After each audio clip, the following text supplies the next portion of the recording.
अमृतमय सुन जिनकी मूर्ति ब्रह्म को धारती नील की जय। मूर्ति ब्रह्म को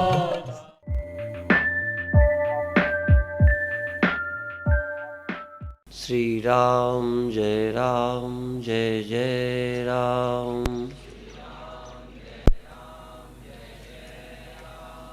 श्री राम जय जय राम। सच्चिदानंद भगवान की, सनातन धर्म की। अभी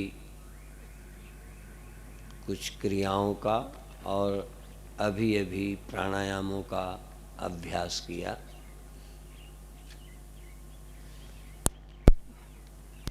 दो बातें मैंने भी सुनी। एक तो निगेटिव सोच बंद करना चाहिए, और दूसरा सुन रहे थे कि श्वास को हम कभी होश से नहीं लेते। ये भजन पूजा के पीछे भी उसी होश को पैदा करने का काम ऋषियों ने किया है। इसीलिए जाप से ज़्यादा सुमिरन शब्द कहा है। सुमिरन, जाप बिना सुमिरन के हो सकता है, पर वो ठीक नहीं है। जाप हो तो सुमिरन पूर्वक हो, या जाप हो ही नहीं, केवल सुमिरन हो। और श्वास का ध्यान से लेना ये भी सुमिरन ही है। कुछ संतों के पंथों के अंदर केवल होश से श्वास लेना ही पर्याप्त माना है, पर भारतीय ऋषियों ने नाम पूर्वक श्वास लेने को महत्व दिया है। होश से श्वास ले, ये बुद्धिस्टों की परंपरा है। भारतीयों की परंपरा है कि हम मंत्र से श्वास लें, और मंत्र पूर्वक श्वास बिना होश के हो ही नहीं सकता। तो मंत्र जब भी छूट जाए समझ जाओ कि आप होश में नहीं थे।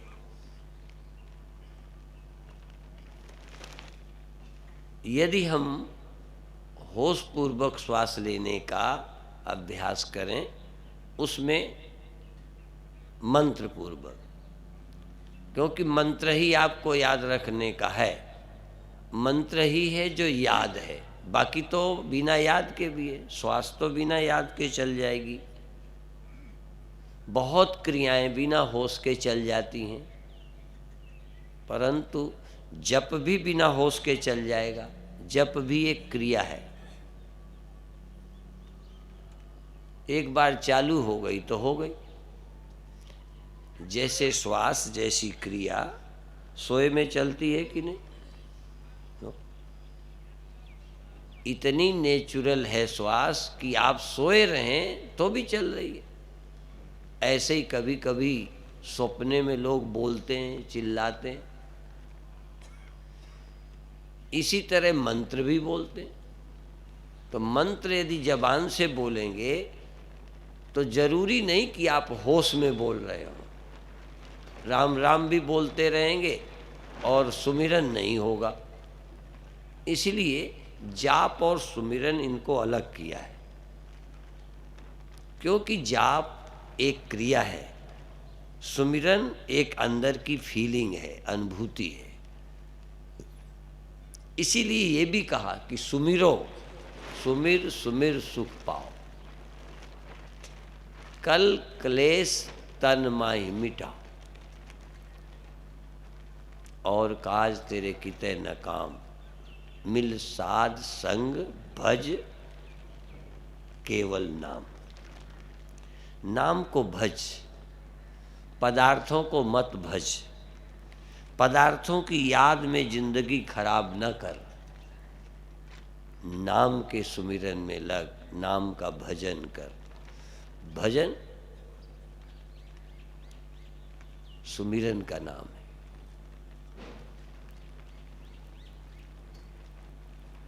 तो अभी एक बात और अभी कहनी है, निगेटिव थॉट्स। 3 शुद्धियां हैं, प्राण, मन और बुद्धि। प्राण शुद्धि, शरीर शुद्धि, शरीर शुद्धि, प्राण शुद्धि। दूसरा है मन शुद्धि, तीसरा है बुद्धि। आत्मा की शुद्धि करनी नहीं, आत्मा स्वतः सिद्ध है, शुद्ध है, परम पवित्र है। पापी से पापी व्यक्ति की भी आत्मा अशुद्ध नहीं है। अशुद्ध है बुद्धि, अशुद्ध है मन, अशुद्ध है शरीर। अभी आप सुन रहे थे, कर्म सही करना, सही बोलना, सही देखना, सही चलना, सही श्वास लेना, इससे शारीरिक शुद्धि होगी। सम्यक श्रम करना, चलना भी तो कैसे चलना चाहिए, गर्दन कैसी रखनी चाहिए। यदि हम ध्यान से चलें, ध्यान से बोलें, ध्यान से देखें, ध्यान से सुनें, कान में आवाज आती हो और आप ध्यान से सुन रहे हैं, अर्थात होश से सुन रहे हैं, होश पर जोर रहे, तो ये हमारे शरीर की शुद्धि करते हैं। और योग का एक सिद्धांत है, मन शुद्ध हो तो प्राण शुद्ध हो जाता है या प्राण बस में हो जाता है, श्वास अपने आप कंट्रोल में हो जाती है। मन कंट्रोल में हो तो, और श्वास कंट्रोल में हो तो मन कंट्रोल में हो जाता है। दोनों एक दूसरे के सहयोगी है। योग श्वास पर जोर दे के चलता है, परंतु भक्त मन पर जोर देता है, मन शांत है कि नहीं। और अंतिम एक सिद्धांत कि आत्मा किसी की भी अशुद्ध नहीं है, इसलिए सामने वाले की कोई परिस्थिति ऐसी हुई होगी, बेहोश होगा, असावधान होगा, इसलिए वो गलती करता है, पर वो व्यक्ति गलत नहीं है। एक देखो, सुधरने का, आपका घर स्वर्ग बन जाए, उसके लिए एक सूत्र मैं भी दे रहा हूं। सामने वाला आदमी गलत तो कर रहा है पर गलत है नहीं।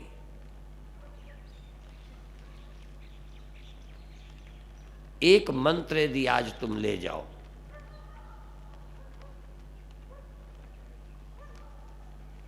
गलती तो कर रहा है, गलती तो उससे हो रही है, समझ में भी चूक रहा है, समझ का दोष है, व्यक्ति बुरा नहीं है। क्या एक बात ये स्वीकार कर पाओगे?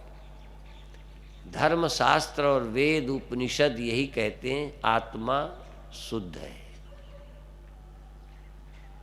सब में शुद्ध आत्मा रहती है।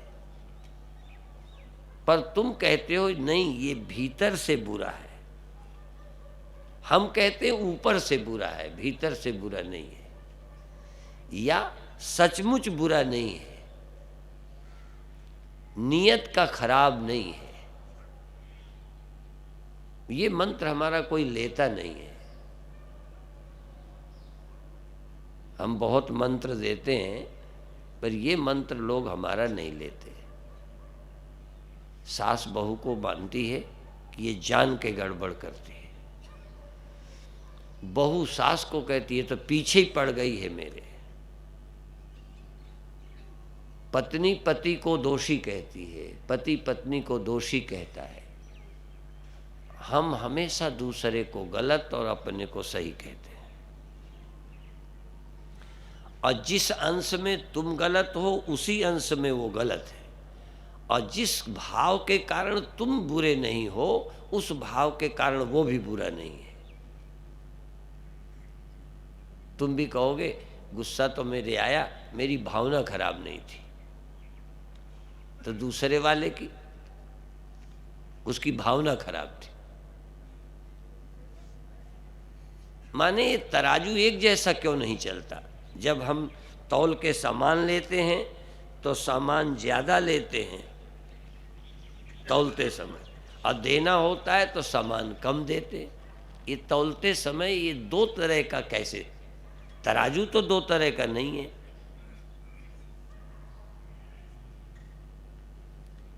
हमारा कोई भी अपराध मजबूरी में होता है और दूसरे का अपराध मजबूरी में नहीं किया, उसने योजना बना के किया। और योजना बना के भी किया तो योजना भी बनाने में गलतफहमी रही है, वो नियत का खराब नहीं है। चले जाओ, प्याज के जैसे छिलके निकालो, चले जाओ तह पर, एक जगह जाकर कहो नहीं वो भी हृदय से ठीक है। हृदय से माने आत्मा से, आत्मा से वो शुद्ध है। अच्छा, रोज रोज क्या सुनाया जाता है? आत्मा सबके अंदर सर्वनिवासी सदा अलेपा।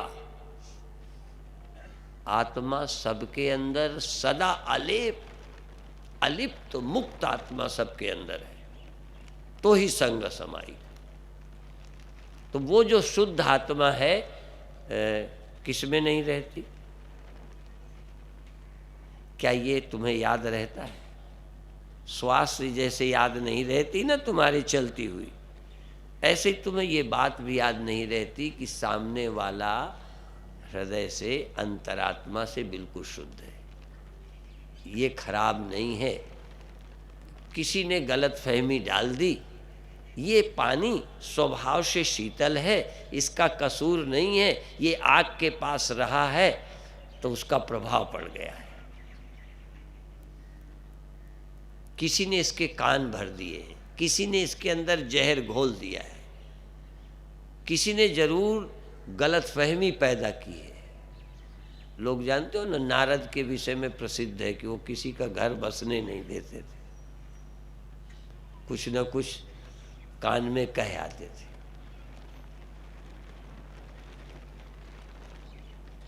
एक मंत्र ये कि दूसरा बुरा नहीं है। दूसरा मंत्र ये कि जब कोई गलती करे तो उस समय इस मंत्र की याद रखो कि गलती तो की इसने, बोला तो हमारे ऊपर शक तो किया है, इसकी नीयत में परिवर्तन तो हुआ है, लेकिन उसका कारण परिस्थिति है, ये अंदर से बुरा नहीं है। यदि ये मंत्र आपको याद रहे, मन शुद्ध हो जाए और वैर नहीं करो, ईर्षा नहीं करो, दूसरे से ईर्षा, दूसरे को नीचा दिखाने की कोशिश बंद कर दो। तुम में कमजोरी है, यदि तुमने डांट भी दिया, गाली भी दे दिया, चार जने के बीच उसकी बेइज्जती तुम्हारे द्वारा हो गई, तो ये मान लो कि मेरे से बेइज्जती हुई, पर मैं इसकी बेइज्जती करना नहीं चाहता। और ये बात उससे भी कह सकते हो कि मैं तुम्हारी बेइज्जती नहीं करना चाहता था, पर मेरी बुद्धि कंट्रोल पे नहीं रही। क्या ये आप मान सकते हो कि मैं कंट्रोल के बाहर हो जाता हूं? आप तो कभी नहीं ना होते, आपका तो पूरा कंट्रोल है ना? तो ये मान लेने में हर्ज क्या है कि जब मैंने गाली दी थी तो मैं कंट्रोल में नहीं रहा। ऐसे ही चोरी कर ली, छिपा के खा लिया, मेरी चटोरी जबान नहीं मानी, मैं कंट्रोल पे नहीं रहा, मैंने चुरा लिया। और यदि आप अपने पार्टनर से, चाहे वो पत्नी है, चाहे पति है, चाहे बेटा है, चाहे बाप है, यदि इस सत्य को स्वीकार कर लो कि अभी मेरा मन पर कंट्रोल, तो कम से कम एक बात तो आप में आ गई, सत्य को स्वीकारने की हिम्मत। सत्य को स्वीकारने की हिम्मत ये परम साधना है। अपनी कमी जो मालूम पड़ी है, आ गई है, और ये भी कि आ तो गई है, अब ये भी देखो नीयत के खराब हो या आ गई है, तुम इससे चिढ़ते हो या चिढ़ने लगे हो या चिढ़ना चाहिए, इस पर पूछ लो अपने आप से। बहू से सास, सास से बहू चिढ़ने लगी है, चिढ़ने के लिए ही ब्याह हुआ था ना? चिढ़ने का इरादा शुरू से था क्या? ईमानदारी से कोई सास बता दे कि क्या बहू को चिढ़ने के लिए बुलाया था? नहीं। अब बहू भी बताए कि क्या सास से, घर वालों से जलने के लिए आई थी? नहीं। तो ये कहो जलने आए नहीं थे, जलने लगे हैं। यदि हम शुरू से ही इरादा बना के आए होते कि जाते जाते आफत करेंगे,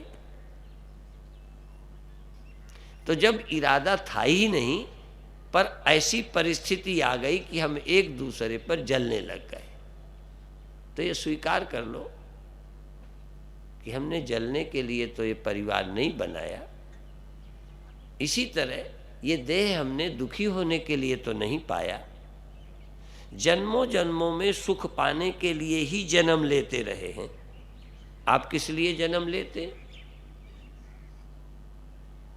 आप सुबह से शाम तक सुखी होने में लगे रहते हो या दुखी होने में? मेहनत किसके लिए कर रहे हो? है? तो जब इतनी नीयत साफ है कि सुखी रहने के लिए हम करते हैं और दुखी हो जाते हैं, तो कोई ना कोई चूक होती है। चूंकि मेरा स्वभाव, मेरी जो चॉइस है, पसंद है, इच्छा है, वो सुखी होने की है।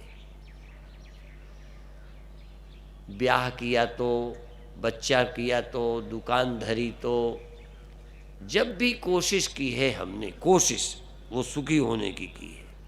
क्यों? क्योंकि हम दुख पसंद ही नहीं करते। तो जब पसंद नहीं है दुख, तो दुखी क्यों हो गए भाई? पसंद नहीं है तो दुखी हो क्यों गए? कहीं ना कहीं समझदार होके भी ना समझ है। आत्मा शुद्ध है, यहां मुझे शक नहीं, तुमको पहले ही बता दिया, लेकिन समझ में, इसलिए हमारे ऋषि क्या कहते हैं? अविद्या, अस्मिता, राग, द्वेष, अभिनिवेश, ये 5 क्लेश हैं, 5 दुख हैं। छठवां कोई दुख नहीं ऋषि मानते, 5 दुख मानते हैं। अविद्या, सच्चाई का अज्ञान, वो शुद्ध है, हम शुद्ध हैं, आत्मा शुद्ध है, ये मानते ही नहीं हो, इस सच्चाई को भूले हुए हो, यही अविद्या है। और फिर उस सत्य को भूलकर आनंद स्वरूप हम हैं, हम ब्रह्म स्वरूप हैं, हम सत्य स्वरूप हैं, हम चिन्मय स्वरूप हैं, इस सच्चाई को भूले हुए हैं, अपने को भी भूले हैं। स्वयं सच्चिदानंदा भूल कर भयो बंदा। स्वयं सच्चिदानंदा भूल कर भयो गंदा, या स्वयं सच्चिदानंदा भूल कर मान लियो गंदा। मान लिया, और अपने को तो चाहे कम माना हो, दूसरे वाले को तो बिल्कुल ही गंदा मान लिया।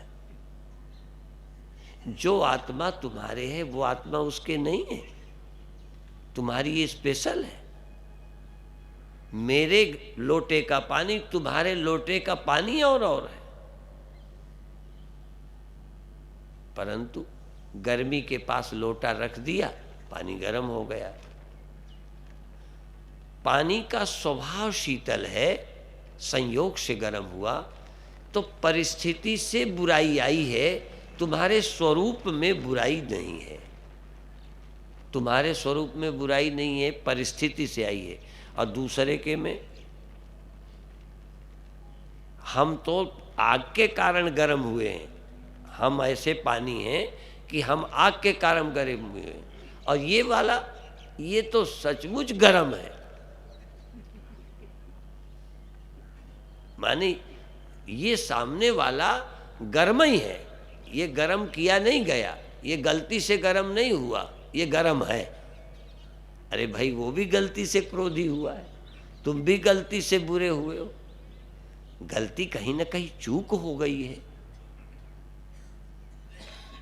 हम अपनी गलती के जिम्मेदार नहीं हैं, हमने तो बहकाए से किया है, कुसंग में पढ़ के किया है, और ये तो सुसंग में पढ़ के गलत हुआ है। ये जो दो नपना है, ये दो नपने यदि बंद हो गए तो आज मैं कहता हूं कि तुम मुक्ति का मार्ग पा गए। एक तराजू से एक जैसा तौलो, इस बुद्धि से एक जैसा हिसाब लगाओ। रोज पढ़ते हैं आत्मा शुद्ध है, हम ब्रह्म हैं। अच्छा चलो, जो नहीं जानते बेचारे ब्रह्म हो तो न जाने, जो जान गए हैं कि हम ब्रह्म हैं, उन्होंने ये तो नहीं जाना कि सामने वाला की आत्मा भी ब्रह्म ही है। कोई घड़े ने ये जान लिया कि मैं मिट्टी हूं, उस घड़े ने दूसरे घड़ों को क्या जाना होगा? यदि किसी घड़े ने अपने को जान लिया मैं मिट्टी हूं, तो दूसरे के घड़े के विषय में क्या निर्णय किया होगा? वो घड़ा है। हाँ, ये कह सकता है पहले भी मैं गलत फहमी में अपने को घड़ा मानता था, और घड़ा मानकर जलता था भी, राग द्वेष भी होता था, डरता भी था, मेरे विकार थे। अब मैंने अपने को मिट्टी जाना है। सामने वाले ने जाना नहीं मिट्टी, या है नहीं मिट्टी? अब बस इतना ही मान लो कि जो आपने जान लिया है, इसने उसे जाना नहीं है। बाकी उतने ही शुद्ध ये भी है जितने तुम। और जैसे गलत फहमी तुम्हारे में पहले हो जाती थी, ऐसे ही उसमें गलत फहमी हो रही है, वह भी तुम्हारी ही तरह है। तुम एक दिन माँ के पेट में रहे होगे, नहीं रहे ना? अच्छा, छोटे में घसीटते रहे, नाक बहती रही, नहीं ना? तो दूसरे बच्चों को देख के आपको याद आनी चाहिए कि कल हम भी इसी जगह थे। यदि कोई बुद्ध पुरुष है, वो तुमसे नहीं जलता। बुद्ध पुरुष को मालूम है कि कल मैं अबुद्ध पुरुष था। सयाना आदमी है जिसको ये अकल हो कि मैं भी एक दिन ऐसे ही बच्चा था, शरारत करता था, सभा में चुपचाप नहीं बैठता था। तुम्हें अपना बचपन तो याद आ जाए दूसरे बच्चे को देखकर, पर तुम अपना बचपन भूलकर बूढ़े होकर अब बच्चे को पीटते हो, बदतमीजी करता है। तुमने तो कभी नहीं की।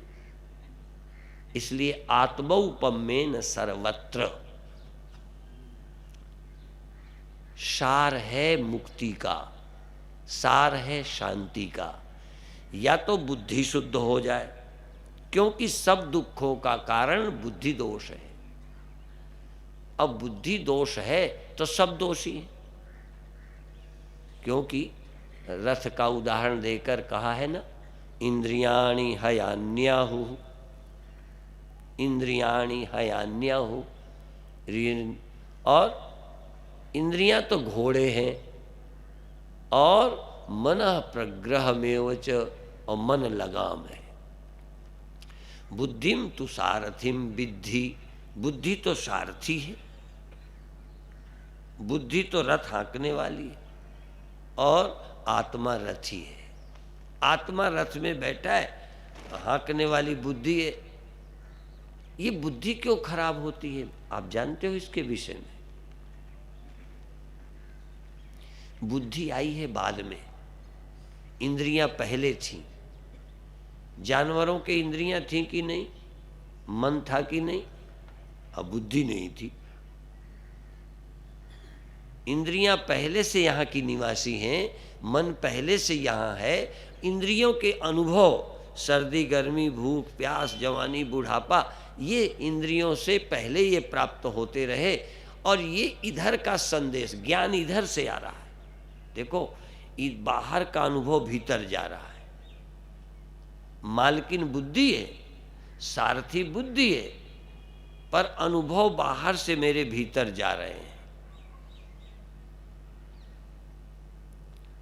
कान ने आवाज तीखी तीखी आवाज सुनी, बुरी लगी, वो बुद्धि में अपनी बात पहुंचा दी। संदेश। एक बार एक मंदिर गिराया गया, मंदिर। तो पत्रकार पूछते थे कि आपकी क्या इच्छा है। हमने कहा जब मुख्यमंत्री आ जाएंगे तब हम उनसे बात करके आपको बताएंगे। क्यों? ये बात तुमने भी बहुत बार कही सुनी, हम भी कहते हैं। हमने कहा बड़ों के कान होते हैं, आंखें नहीं होती। मैंने सोचा कहीं कोई चिढ़ न जाए कि बड़ों के आंखें नहीं होती, कान होते हैं। तो उसका अर्थ भी मैंने क्लियर किया। किसी के भी आंखें कम होती हैं, कान ज्यादा होते हैं। अर्थात जहां जहां तुम नहीं मौके पे होते, वहां वहां की जानकारी आपको कहां से मिलती है? बोलो। कोई ना कोई बताता है, और जो बताता है उसकी बात तुम काहे से सुनते हो और कान से सुन के मानते हो। एक भी आदमी है ऐसा नहीं है जिसके कान ज्यादा ना हो। कान ही ज्यादा है, आंखें तो बहुत कम है। एक भी आदमी बता दे सब चीजें मैंने आंखों से देखी हैं, सब जगहें देखी हैं, सबको लड़ते देखा है, सबको चोरी करते देखा है। तुम्हारा बच्चा बच्ची कहाँ जाते हैं तुम देखते हो, तुम्हें नहीं दिखता। तो जो पड़ोसी बताता है वही तुम जानते हो। इसलिए सबके कान हैं, बड़ों के ही नहीं। और हर आदमी बड़ा है कहीं ना कहीं। कोई घर का बड़ा है, कोई मोहल्ले का बड़ा है, कोई देश का बड़ा है, कोई जाति का बड़ा है, कोई मंडल का बड़ा है, कोई कमंडल का बड़ा है। कोई न कोई बड़ा है, और सबके कान हैं, आंखें नहीं हैं। और कानों की मानते भी वही हो जहां आंखें नहीं होती। जहां तुम्हारी आंखें थी तुम्हें कान की जरूरत ही नहीं। एक बार बीरबल और अकबर के साथ ये कथा भी जुड़ी हुई है, बड़ी विचित्र है। अर्थ तो अब समझ में आता है। बीरबल से अकबर ने पूछा कि सच और झूठ में कितना अंतर होता है। सच और झूठ में कितना अंतर होता है? तो बीरबल ने कहा 4 अंगुल का होता है। 4 अंगुल का फासला होता है सच और झूठ में। जल्दी समझ नहीं आया उनका। इसका क्या अर्थ है? कहने इसका अर्थ ये है, देख लो।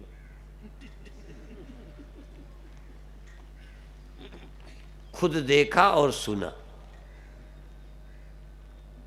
और जो आदमी सुने को ही सच मान लेता है, समझो उसके आंखें नहीं हैं, तो बेचारे ने कान से सुन के मान लिया।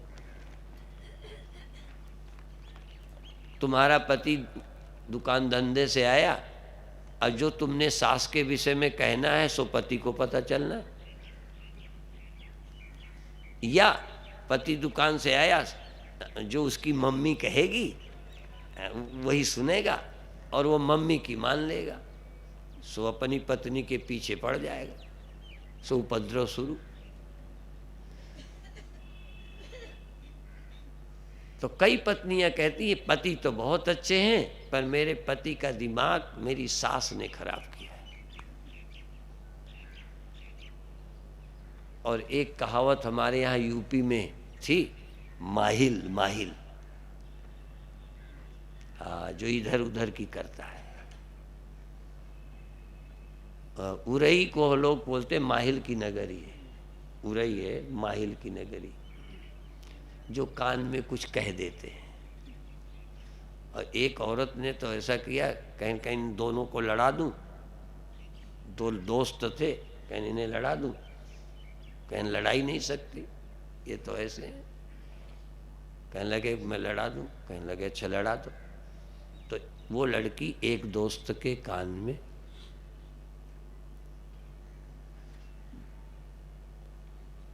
अब उस दोस्त ने देखा कि कुछ इस लड़की ने उसके कान में कहा।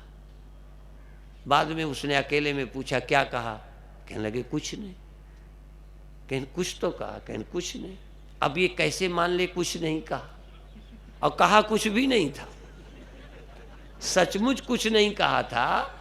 पर अब वो दोस्त कहता है तुम मेरे से छिपाते हो, लो दोस्ती टूट गई।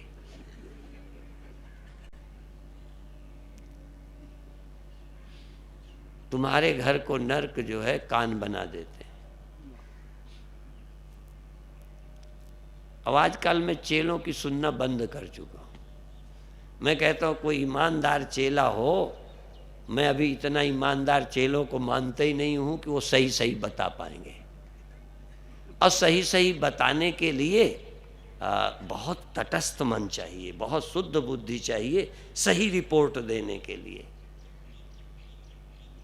जब सही रिपोर्ट देने वाले नहीं हैं तो तुम मानते क्यों हो?